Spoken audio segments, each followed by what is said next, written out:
So here's a quick video in terms of what pages should be indexed in Google and which pages should be kept out of Google search results. And so I have a page here pulled up just to show you guys more context, give you guys more information on what this entails. So typically you want your product pages to be in Google Index. You want people finding the products and services that you offer. You want people, calling up your business if you have a service type of business. If you have an e-commerce type of website, then you want all your product pages, product category pages, your home page, contact page, and general informational pages like that indexed in Google. Now, if for whatever reason you don't need some pages to be found in Google search results, what you could do is something very simple. It's called adding no index tag to each page that you don't want indexed in Google. There's a lot of tools to help you with the indexation status of your web pages. For any content management system that you're using, you could just do a quick Google search result of tools for indexation. But some really popular ones, at least in WordPress, would be Yoast SEO.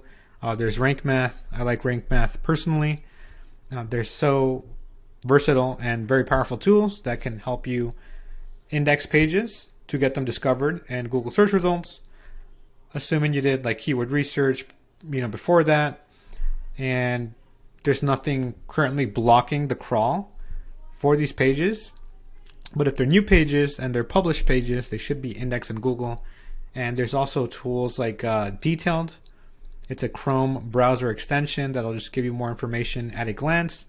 And we could see if a page is indexed in Google or not. Like if I type in indexation in Google and I open up, let's say this page that's pertinent to Google, I could see that it is in fact being indexed just by looking at the status here.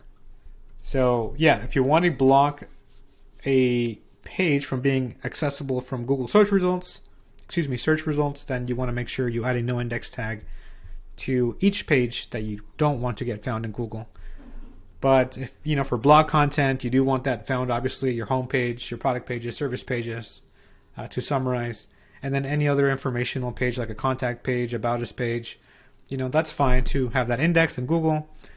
But typically for larger websites in the thousands or hundreds, eventually you want to focus on optimizing the crawl of your website, because eventually you don't want to bog down Google systems with having all your pages indexed, especially if some of them don't provide as much value as, say, like a transactional page or like a blog post guide. But yeah, for most people, you don't have to focus too deep into the advanced topics of no indexation. Check out my other videos for more quick SEO tips like this one.